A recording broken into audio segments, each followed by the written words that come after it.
বন্ধুরা, যদি আপনারা ভাড়াটে গল্পের প্রথম আর দ্বিতীয় পর্ব এখনো না দেখে থাকেন তাহলে আগে সেগুলো দেখে নিন, না হলে এই সম্পূর্ণ গল্পটি আপনারা বুঝতে পারবেন না।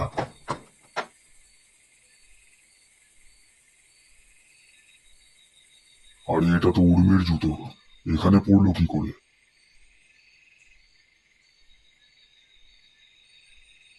উর্মিমা, উর্মি, আমি দিয়ে আসি।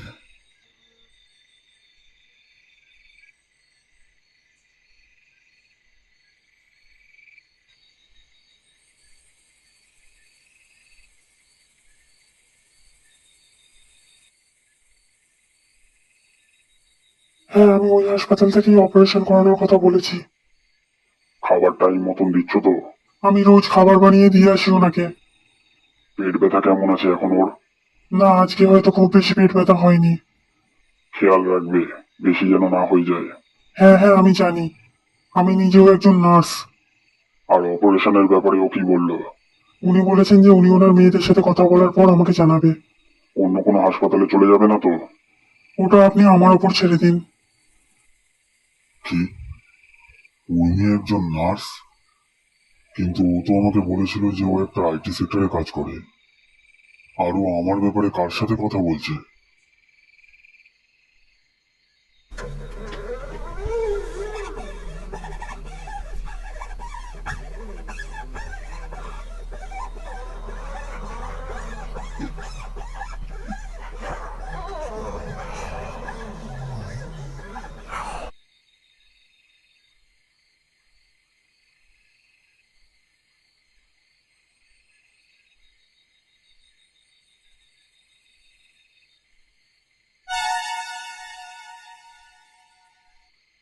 কাকু,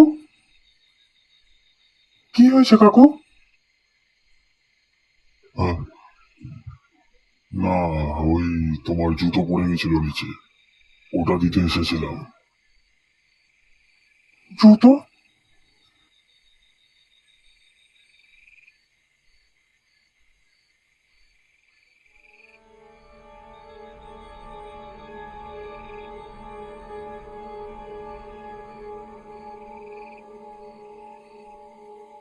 আমার মনে হচ্ছে যে উনি কিছু শুনেছেন। মানে? যখন আমি আপনার সাথে কথা বলছিলাম তখন হয়তো উনি বাইরে দাঁড়িয়েছিলেন। আমি বুঝতে পারিনি। ও কিছু বলেছে তোমাকে? না।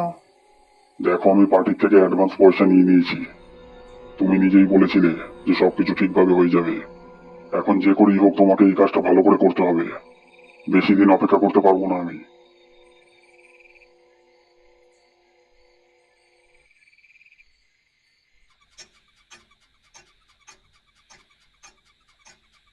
উর্মির কথা শুনে বিষ্ণুবাবু খুব চিন্তায় পড়ে যায়। তিনি ভাবতে থাকেন যে উর্মি একজন নার্স, এই কথাটা সে তার কাছে কেন লুকিয়েছে, আর উর্মি তার অপারেশনের ব্যাপার নিয়ে কার সাথে কথা বলছিল। বিষ্ণুবাবুর খুবই অদ্ভুত লাগছিল।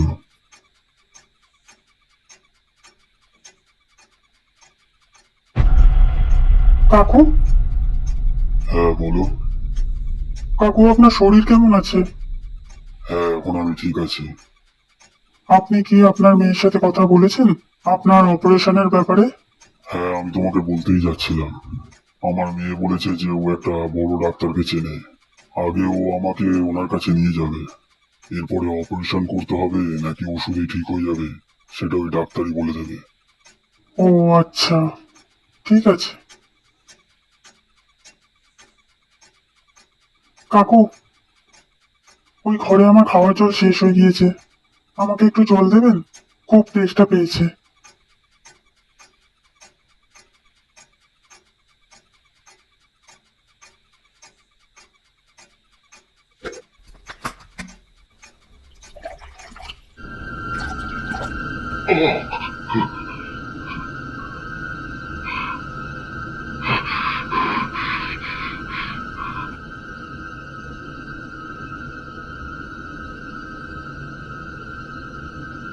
এটা কি করলে তুমি?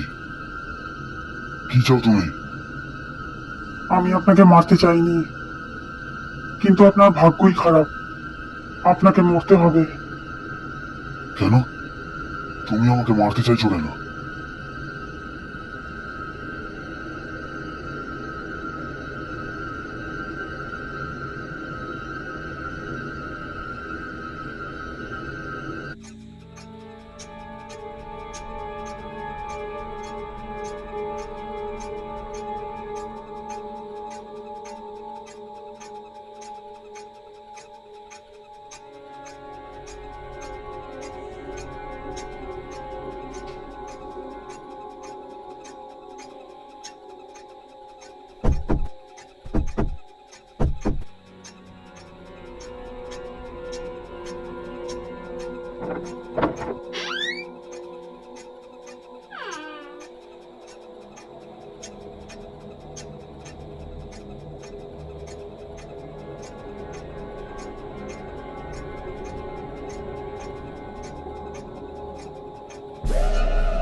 ইঞ্জেকশন দেওয়া হয়েছে কত সময় হয়ে গেছে? প্রায় 8 ঘন্টা হয়েছে। ঠিক আছে, এর হাত পা বেঁধে দিও। যদি জ্ঞান ফিরে আসে তো প্রবলেম হতে পারে। তুমি চারিদিকে দেখে কথা বলতে পারো না? সবকিছু তো ঠিকই চলছিল। আমি সকালে গাড়ি পাঠিয়ে দেবো, কালই অপারেশন করতে হবে। আর কাল একে হাসপাতালে নিয়ে যাওয়ার পর তুমি এর বাড়ির লোকেদের ফোন করবে আর বলবে যে খুব জোরে পেট ব্যথা হচ্ছিল, তাই হাসপাতালে নিয়ে যেতে হয়েছে। আর ডাক্তার বলেছে যে সিরিয়াস কন্ডিশন আছে, তাই জন্য আজকেই অপারেশন করতে হবে। আর কিছু ফর্মে সাইন করতে হবে, তাই তাড়াতাড়ি আসতে হবে। কিন্তু যদি উনি সবাইকে সবকিছু বলে দেয় তো? জ্ঞান ফিরলে তবে না কিছু বলবে। আর অপারেশনের পরে এনার পরিবারের লোকেদের কি বলবো? ওইসব তুমি আমার উপর ছেড়ে দাও। একে তো বয়স্ক মানুষ, তার উপর একা থাকতো, বেশি রিস্ক নেই। যেরকম আমি বলেছি সেরকমই করবে। আমি চললাম।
বিষ্ণুবাবু,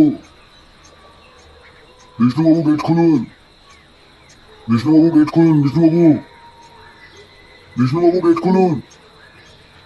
বিষ্ণুবাবু, কি হয়েছে ওনার?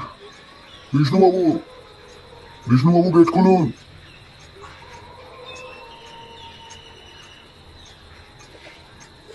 আচ্ছা, একটা কাজ করো, তুমি দরজা ভেঙে দাও।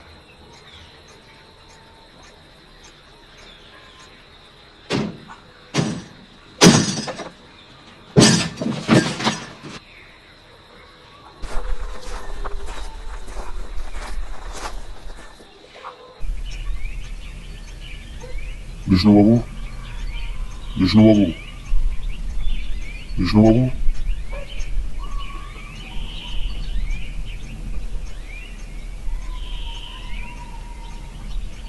আপনার সাথে এরকম কে করেছে?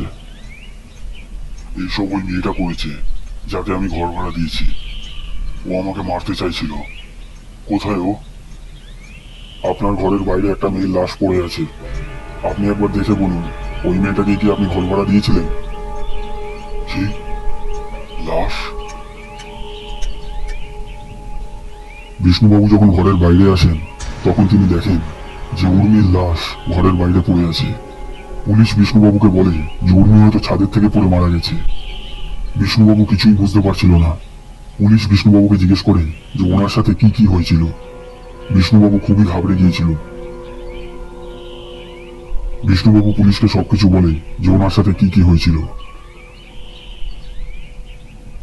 সবকিছু শোনার পর পুলিশ বিষ্ণুবাবুকে বলে যে এটা আত্মহত্যা না খুন সেটা ইনভেস্টিগেশন করার পর জানা যাবে। কিন্তু একটা আশ্চর্যের ব্যাপার হলো যে বাইরে বেরোনোর মেন দরজা ভেতর থেকে বন্ধ করা ছিল। যদি কোনো ব্যক্তি উর্মিকে হত্যা করে থাকে তবে সে বাইরে বেরিয়ে এসে মেন দরজা ভেতর দিয়ে কি করে বন্ধ করবে। পুলিশ বিষ্ণুবাবুকে থানায় যেতে বলেন পুরো স্টেটমেন্ট নেওয়ার জন্য। তদন্ত করার কিছুদিন পর পুলিশ আবার বিষ্ণুবাবুর বাড়িতে আসেন। আর তারপরে বিষ্ণুবাবু যেটা জানতে পারেন সেটা খুবই ভয়ঙ্কর ছিল। বিষ্ণুবাবু, আমরা জানতে পেরে গেছি যে ওই মেয়েটার এখানে আসার উদ্দেশ্য কি ছিল। ওই মেয়েটার আসল নাম উর্মি ছিল না, ওই মেয়েটার নাম ছিল কাবেরী। আর ও একজন নার্স ছিল। ওর ফোন রেকর্ড থেকে আমরা জানতে পেরেছি যে ও একটা কিডনি র্যাকেটের সঙ্গে জড়িত ছিল। আর ওর সাথে একটা ডাক্তারও জড়িত ছিল যাকে আমরা গ্রেফতার করে নিয়েছি। আর ওই ডাক্তারের থেকেই আমরা জানতে পেরেছি যে ওই মেয়েটা প্রথমে নিজের জালে লোকেদের ফাঁসাতো, কখনো কারো বন্ধু হয়ে, কখনো টিচার হয়ে, কখনো প্রতিবেশী হয়ে, তো আবার কখনো ভাড়াটে হয়ে। ওই মেয়েটি খাবারে ওষুধ মিশিয়ে দিত আর তারপরে কোনো বাহানা করে লোকেদের ওই খাবার খাইয়ে দিত। আর তার ফলে পেটে ব্যথা শুরু হয়ে যেত। আর সেই অবস্থার সুযোগ নিয়ে ওই মেয়েটা লোকেদের সেই শয়তান ডাক্তারের কাছে নিয়ে যেত, যে কখনো প্যানক্রিয়াটাইটিস অথবা গল ব্লাডারের অপারেশন করার বাহানায় তাদের কিডনি বার করে নিত। আর সেই সাধারণ লোকগুলো সেটা বুঝতেই পারতো না। আজ থেকে 3 মাস আগে এই মেয়েটা আর ওই ডাক্তার মিলে একটা লোকের হত্যা করেছিল, কারণ সেই লোকটা এই দুজনের ব্যাপারে সবকিছু জেনে গিয়েছিল। আপনার ভাগ্য খুব ভালো যে আপনি বেঁচে গেছেন, না হলে এই ডাক্তার প্ল্যান বানিয়েছিল যে আপনাকে মেরে আপনার কিডনি বার করে নেবে। কিন্তু এই মেয়েটাকে কে মারলো সেটা এই ডাক্তারও জানে না। আর এই ডাক্তার এটাও বলেছে যে কাবেরী মানে উর্মির মতন মেয়ে কখনো আত্মহত্যা করবে না। উর্মির লাশ আমরা পোস্টমর্টমের জন্য পাঠিয়ে দিয়েছি। আর একটা কথা আপনাকে বলতে চাইবো, কাউকে ঘর ভাড়া দেওয়ার আগে প্রথমে তার ব্যাকগ্রাউন্ড ভালো করে জেনে নেবেন, তারপরে তাকে ভাড়া দেবেন।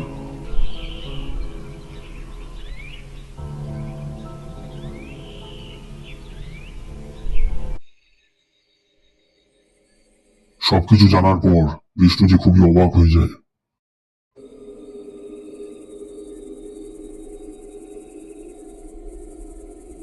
সেই দিনের পর থেকে সেই ছায়ামূর্তিকে আর দেখা যায়নি। হয়তো সেই অশরীরী আত্মা তাদের মধ্যেই কারো হবে যাদেরকে উর্মি আর সেই ডাক্তার মিলে মেরে ফেলেছিল। বন্ধুরা, গল্পটা তোমাদের কেমন লাগলো কমেন্ট করে জানিও। যে আপনার এই ভিডিওটি ভালো লেগে থাকে তবে প্লিজ লাইক করবেন। আর এরকম হরর ভিডিও আরো দেখার জন্য আমাদের এই চ্যানেলটিকে সাবস্ক্রাইব করে এই বেল আইকনটিকে টিপে দেবেন।